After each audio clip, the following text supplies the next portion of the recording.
So economic collapse, what does it look like? Why do I think one's coming? And what does it mean to the average American?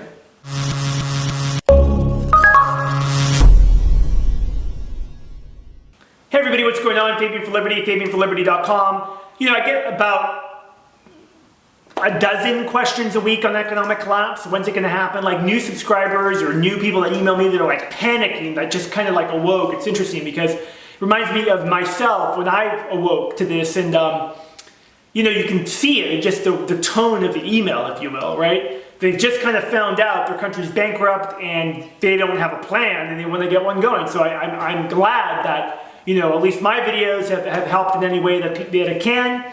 But I also, as many of you know, have wanted to throw in an entrepreneurial component to this, because I believe economic collapse, unless it's a grid down situation, right? Because if there are a grid down, it's all bets are off, like James Wesley Rawls would say.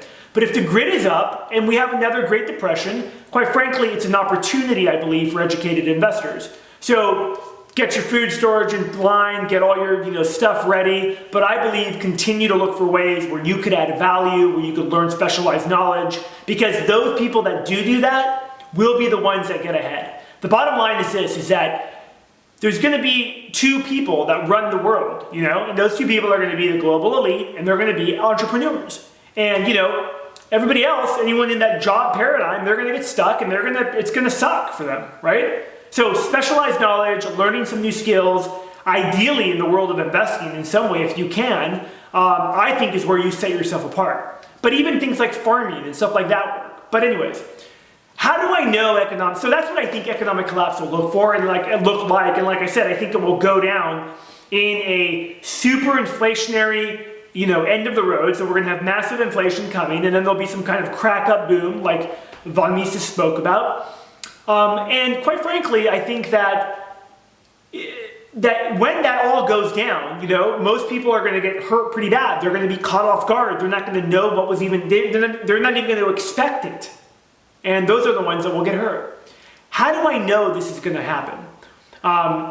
One other quick point I want to say is that it will center around a global economic reset. And what I mean by that is that, it's going to basically be where the world reserve currency loses its world reserve currency status, which is the US dollar.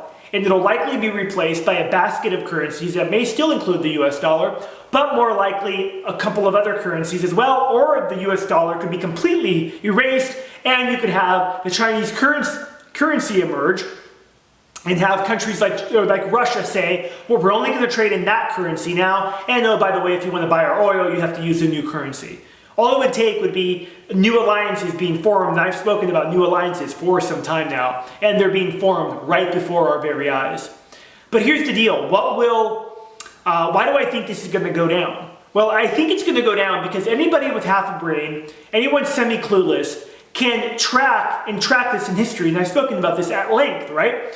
But if you're new, just go look back in history, whether it's World War I, World War II, major economic events that have happened, and what happened around them, and how things changed, right? Well, one of the things that's changing right now is the police state. The police state is growing and expanding by leaps and bounds. In just the last couple of years, I mean, if the things that have happened in the last couple of years were revealed 15 years ago, there would be, in my opinion, riots in the streets or massive protests in the street over what's going on. But in fact, just the opposite is happening. The American people either don't care, or some of them are actually begging for it because there's some kind of crisis, and so out of that crisis, they beg for it.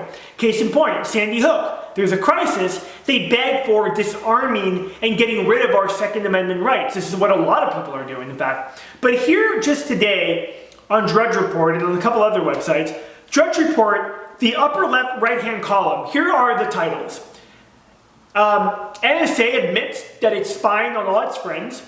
NSA now analyzes far, quote unquote, more people's data than previously revealed. Oh, no kidding. Really? So they are really tracking all my YouTube videos, every comment that I post, because they can track it back to me through the IP address. They're tracking, what I spend, money that I take out of the bank, basically the videos that I post, the library books that I check out, the library books that I buy from my Amazon Kindle. If they're a little bit radical, talking about, Austrian economics, hey, you might be put into this category over here. So they're tracking all of that. And it's already on record, gang. They're tracking what you watch on TV. They're tracking the food you buy. But not just that, TSA is also searching parked cars at airports. You don't believe me? Well, here's a picture of what it looks like. Cars parked at airports get a little notice, nice little cute note, and it just says, hey, thank you for your patronage. Thank you for your patronage. Like, what do you mean? I didn't buy anything from you. I didn't patron, but what are you talking about? But that's how they're treating you. Like, hey, thank you. And your vehicle was inspected under TSA regulations. So, this actually was happening in Florida. It still is happening in Florida, actually in the county that I live. Pinellas County sheriffs were going around and they were basically opening your door, leaving a little cute note inside saying, hey, your car door was open. We just thought we'd peek inside and make sure everything's cool. And oh yeah, lock your door next time. But now TSA is just basically randomly inspecting cars. Like the TSA was also randomly yelling freeze at airports and expecting everyone to stop. Training people like laboratory rats. That's what's happening. What does this have to do with economic collapse? It has everything to do with economic collapse. It's why I know economic collapse, or should I say complete global economic reset, is coming, because they are preparing for it. They're preparing for it right before our very eyes. Some people don't make that link. Some people are just like, well, it's, whatever, totalitarianism. And yes, it is. But there's a reason behind it. Because when things go down and you have, roaming bands of angry teenagers or just angry people in general going around all pissed off because they can't afford gas or food, yeah, that's not going to go down so well. Especially when you add on top of the mix the bankrupt state, which is now able to basically replace the bread lines with really EBT bread lines. And when that no longer works out anymore, well, yeah, it gets pretty ugly. But again, for you and I, people that are awake to this, personally, I think we could turn this into an opportunity. Become entrepreneurs and be able to escape, or be able to at least have resources to live and fight another day. But make no mistake about it. Stock market's doing great right now. The real estate market's doing great right now. And when those markets collapse, quite frankly, for educated investors, it'll be the opportunity of a lifetime. Just like the gold and silver markets will as well. Now, you could just sit around and be lazy and say, well, I'm just going to buy gold and silver and hope that it goes up in value. Or you could learn something new, whatever, farming, anything, and try to apply that, because it's those people that will be able to really, really survive and thrive. What is coming? I'm Fabian for Liberty. Thanks for watching. I'm out.